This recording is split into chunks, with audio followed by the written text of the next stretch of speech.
कल्पना कीजिए कि कोई अपने ही घर के चारों ओर आग की एक विशाल एक धधकती हुई दीवार खड़ी कर दे। अरे बाप रे, ये तो है ना? और यहाँ मैं किसी कहावत या रूपक की बात नहीं कर रही हूँ, एकदम सचमुच की लपटों से घिरी एक अभेद दीवार। और वो भी सिर्फ इसलिए ताकि अपनी ही युवा बेटी को एक किले में हमेशा के लिए कैद रखा जा सके। मतलब ये विचार ही रोंगटे खड़े कर देने वाला है। लेकिन इस कहानी में हम किसी साधारण पिता या किसी आम परिवार की बात नहीं कर रहे हैं। बिल्कुल नहीं। वो पिता एक ऐसा शक्तिशाली असुर राजा है जिसकी एक या दो नहीं बल्कि पूरी 1000 भुजाएं। तेजपुर में स्थित एक छोटी सी पहाड़ी जैसे अग्निगढ़ के नाम से जाना जाता है। वो कैसे एक जादुई प्रेम कहानी, ब्रह्मांड की 2 सर्वोच्च शक्तियों के बीच हुए प्रलयंकारी महायुद्ध और आज के समय में एक बेहद शांत पर्यटन स्थल का केंद्र बन गई। बात उस युग की है जब शोणितपुर, जिसे आज हम आधुनिक तेजपुर कहते हैं ना, उस पर एक बेहद शक्तिशाली असुर राजा बाणासुर का शासन हुआ करता था। ग्रंथों में वर्णन आता है कि जब भगवान शिव कैलाश पर अपना प्रसिद्ध तांडव नृत्य करते थे, तब बाणासुर अपनी हजारों भुजाओं से एक साथ ढोल और मृदंग बजाया करता था। और उसकी इसी अटूट भक्ति से प्रसन्न होकर शिव ने उसे अजेय होने का वरदान दिया और वचन दिया कि संकट के समय वे स्वयं उसकी रक्षा करेंगे। पूरी कहानी में असली मोड़ तब आता जब हम उसकी बेटी उषा की बात करते हैं। हाँ, उषा का वो सपना। बिल्कुल। उषा ने एक रात अपनी नींद में एक बेहद सुंदर राजकुमार का सपना देखा, और जैसा कि किशोरावस्था के भोले प्रेम में होता है, वो उस सपनों के राजकुमार पर अपना दिल हार बैठी। जब उसकी आंख खुली और उसने खुद को अकेला पाया, तो वो एकदम गहरी उदासी में डूब गई। और उसकी ये उदासी देखकर उसकी सबसे करीबी सखी चित्रलेखा उसके पास आई। उसके पास मायावी शक्तियां और योग विद्या का असीम ज्ञान था। उसने उषा को सांत्वना दी और कहा कि मैं उस राजकुमार को ढूंढ निकालूंगी। और फिर उसने चित्र बनाना शुरू किया ना? बिल्कुल। चित्रलेखा ने उषा के बताए गए विवरण के आधार पर चित्र बनाए।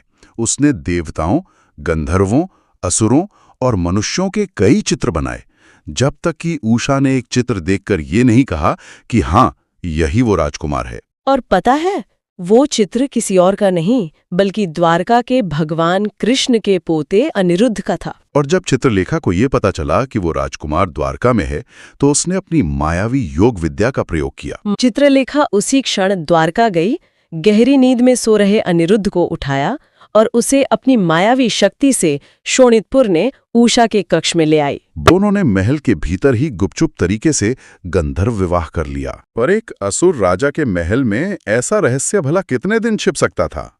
वही तो। जब बाणासुर को इस गुप्त विवाह का पता चला, तो उसका क्रोध मानो ज्वालामुखी की तरह फट पड़ा। उसने अनिरुद्ध को जहरीले सांपों से बांधकर काल कोठरी में डाल दिया। और अपनी बेटी उषा के लिए उसने एक ऐसा किला बनवाया जो चारों तरफ से धधकती हुई आग से घिरा हुआ था।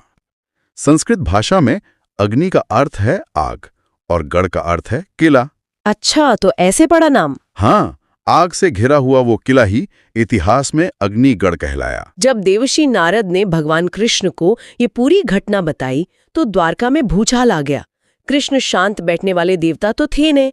उन्होंने अपने पोते को छुड़ाने के लिए बलराम, प्रद्युम्न और सात्यकी के साथ मिलकर एक विशाल सेना तैयार की। और जब बाणासुर ने इस अंतहीन सेना को अपने दरवाजे पर देखा, तो उसे अपनी हार साफ नजर आने लगी। घबराहट में उसने अपने रक्षक भगवान शिव का आवाहन किया। क्योंकि शिव ने तो वरदान दिया था ना? हाँ, शिव अपने उस पुराने वरदान से बंधे हुए थे जिसमें उन्होंने बाणासुर की रक्षा का वचन दिया था। इसलिए अपने भक्त की पुकार सुनकर भगवान शिव स्वयं युद्ध के मैदान में आ गए। उनके साथ उनके पुत्र कार्तिकेय और उनके भयंकर भूतगण भी थे। तो ये शिव और विष्णु के बीच किसी वर्चस्व या श्रेष्ठता की लड़ाई नहीं थी। ये युद्ध धर्म के संतुलन की स्थापना के लिए लड़ा गया था। मतलब उनका मकसद कुछ और था? बिल्कुल। कृष्ण का मुख्य उद्देश्य केवल बाणासुर नाम के असुर का वध करना नहीं था। उनका असली लक्ष्य बाणासुर के भीतर पनप रहे अहंकार रूपी राक्षस का अंत करना था।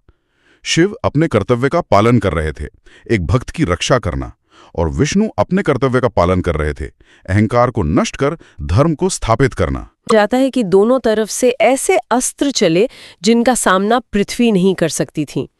जब भगवान शिव ने अपना सबसे विनाशकारी पाशुपतास्त्र चलाया, तो उसे रोकने के लिए कृष्ण ने अपना नारायणास्त्र छोड़ दिया।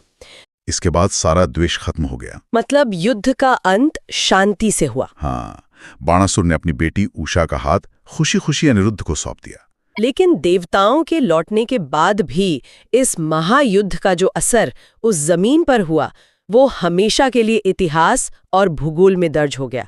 कहा जाता है कि उस लड़ाई में इतना खून बहा था कि वहां की पूरी जमीन लाल हो गई थी। हाँ, और इसी भौगोलिक बदलाव ने उस जगह को उसकी एक नई पहचान दी। असमिया और संस्कृत भाषा में तेजा का अर्थ होता है रक्त या खून और पुर का अर्थ होता है शहर। अच्छा, तो रक्त का शहर यानी तेजपुर। बिल्कुल।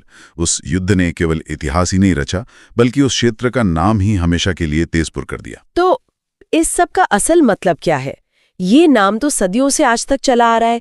अग्निगढ़ आज उस खून खराबे की याद नहीं दिलाता, बल्कि उस अजेय प्रेम की याद दिलाता है जो इतनी बड़ी बंदिशों, आग की दीवारों और ब्रह्मांडीय युद्ध के बाद भी अंततः जीत गया। ये बात तो है। असमिया साहित्य में इस पहाड़ी को अक्सर जुनून, प्रेम की असीम सीमाओं और हर बाधा के पार जाने की चाहत के एक रूपक के तौर पर देखा जाता है। ये सचमुच एक बहुत ही खूबसूरत और दार्शनिक विचार है, और मुझे यकीन है कि इस ऐतिहासिक और जादुई जगह के बारे में सुनकर कई श्रोताओं के मन में अग्निगढ़ जाने की इच्छा जाग रही होगी। पूर्वोत्तर भारत में मौसम एक बहुत बड़ा कारक होता है, तो वहां जाने का सबसे उत्तम समय कौन सा माना जाता है?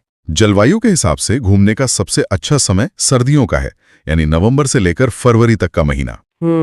इस दौरान वहां का तापमान 12 डिग्री से 25 डिग्री सेल्सियस के बीच रहता है, जो पहाड़ी की चढ़ाई करने और खुले आसमान के नीचे घूमने के लिए बहुत ही आरामदायक है।